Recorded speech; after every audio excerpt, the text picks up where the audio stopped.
Thousands of shellfish off the northeast coast. Fishermen have staged protests at the damage caused to their livelihoods and marine life, but the reason for the mass die-off of crabs and lobsters remains a mystery, with some blaming pollution released by dredging and the government pointing towards an algal bloom. Well, now the Environment, Food and Rural Affairs Committee is to hold a hearing. The chairman is the Scarborough and Whitby MP, Sir Robert Goodwill. He joined me earlier and I asked him why the committee's decided to act.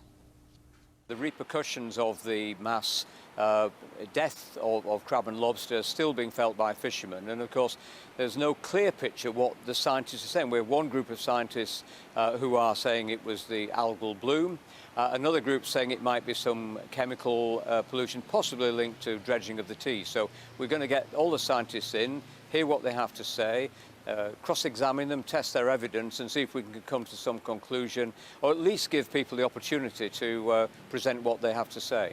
Of course, the fishing industry and your constituency would say that time is of the essence here because their livelihoods are on the line.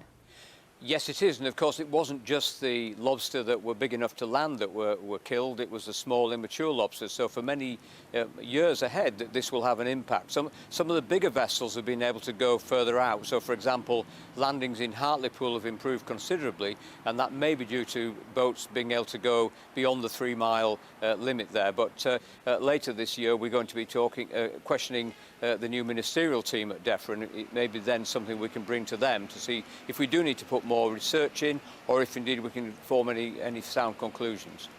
Because of course, also later this year, we're expecting more dredging work to start in preparation for the Tees Freeport.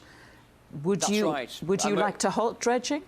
Well, one of the theories is that dredging might be linked to this effect, but you know, having been involved with shipping as a shipping minister as well, you know, I know, for example, in the Tees, in the Tyne, there's been a lot of issues dredging because of the testing of the dredged material, which didn't meet standards. So, you know, there is a lot of testing done, and that's one of the issues we'll need to ask them.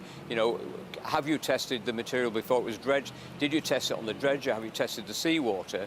And it may be that you know, this theory that it's linked to the dredging may not be correct, but I think we do need to test their evidence, which is why I think it's important that we have this evidence session in 2 weeks' time to hear exactly what these scientists, who don't agree on everything, it has to be said, to hear what they have to say. Robert Goodwill there. Now, 2 men and a woman who were arrested